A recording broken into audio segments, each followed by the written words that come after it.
Well, yesterday I glued up the top for the TV lift cabinet, and I did make a video, but there's a few things that I forgot to mention, and one is what kind of wood I'm using. And so the wood is sapele, and I'm using it because it really has a very nice grain, and it's also a very stable wood. Now, another thing I thought I should mention is the design for the top to accommodate a lid so the TV could rise and retract into the cabinet. It's basically made up of 3 boards. So I have a board in the back, a board in the center, and a front board. And I've taken the board in the center and I cut a section out of that board large enough for the TV so that could become the lid.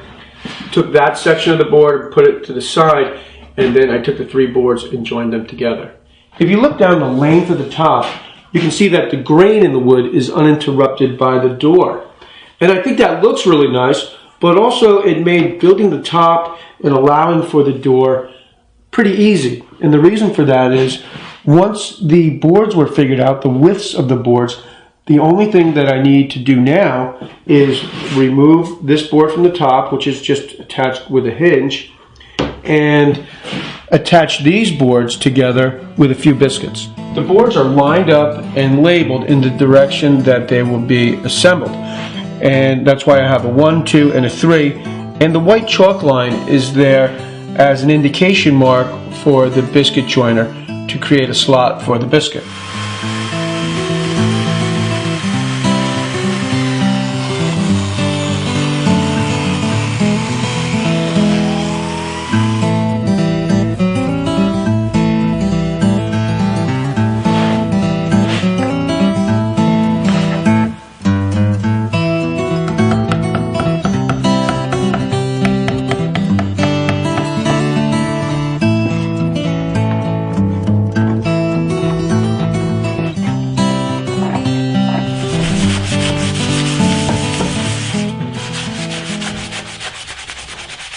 I've already glued the center board to the back, and now I'm going to attach the front board. And the reason why I'm gluing the top up in 2 sections is just because it's easier to handle that way.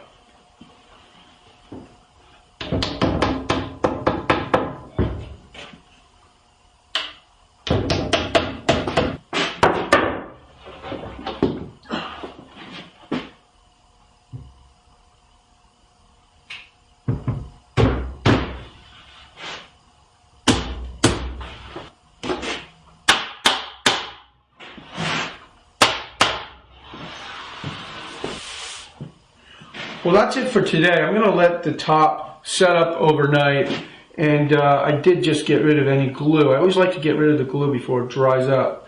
Now, tomorrow I'm going to put the lid back inside the top and then sand the whole top with the lid in place. And that will give me an opportunity to feather out any high spots that are either in the lid or in the top itself. Okay, well, it's tomorrow, and I've already removed the clamps. And now I'm going to attach to the lid and start to sand the top.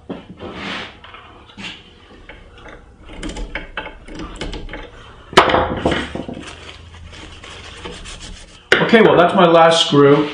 And I thought I should add that it's a good idea to put a little soap on the threads of the screw, and that will make it less likely that you'll strip the screw or, even worse, break the screw. Now, I'm going to put some tape on the door so I can reopen the door. And we'll close it and see how it fits. And it looks pretty good.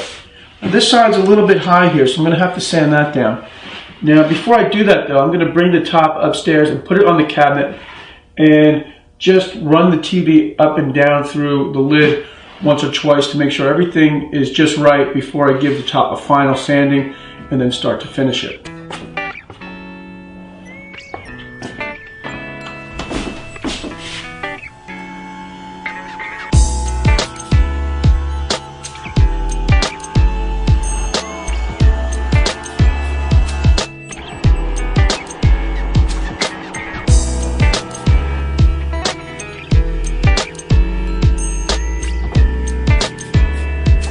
Well, it's always nice when things work out.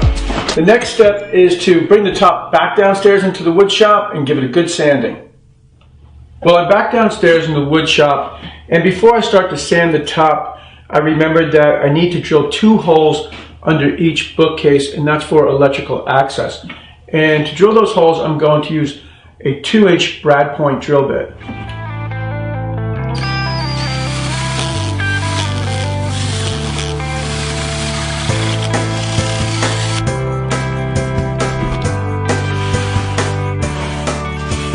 You may have noticed that the drill is making kind of a funny sound, kind of like that. And the reason for that is I set the clutch a little bit heavier than medium.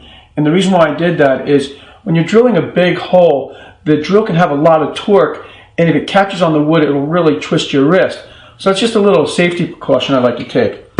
Now, as far as sanding, the boards, I bought the boards S4S, so they're surfaced on 4 sides. So this top is already pretty smooth.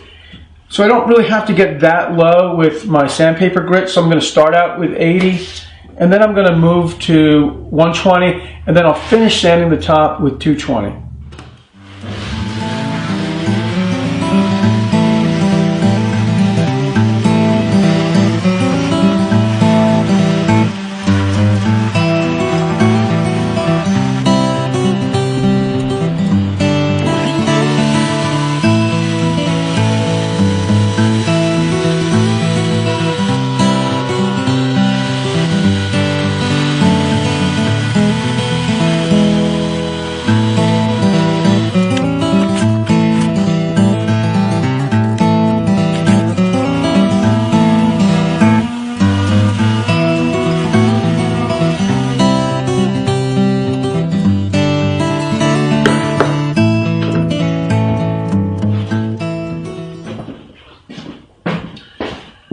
Well, I finished sanding the top and I eased the corners with a roundover bit in my router. And it only took about a minute. Obviously, I'm kidding. All in, I got about 5 hours preparing the top for stain. But you'll see that all that hard work is really going to pay off.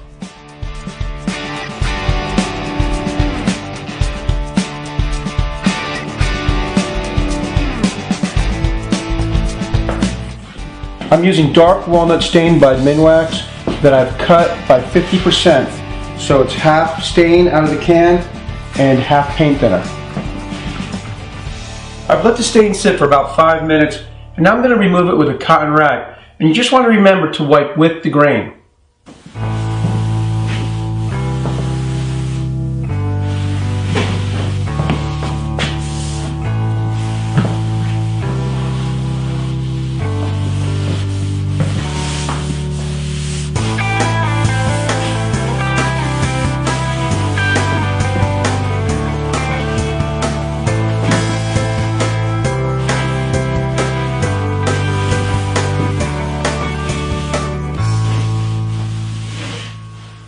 Now there's only one more step before I can bring the cabinet to the job site and install it, and that's to make and hang the doors. I'll do that next time.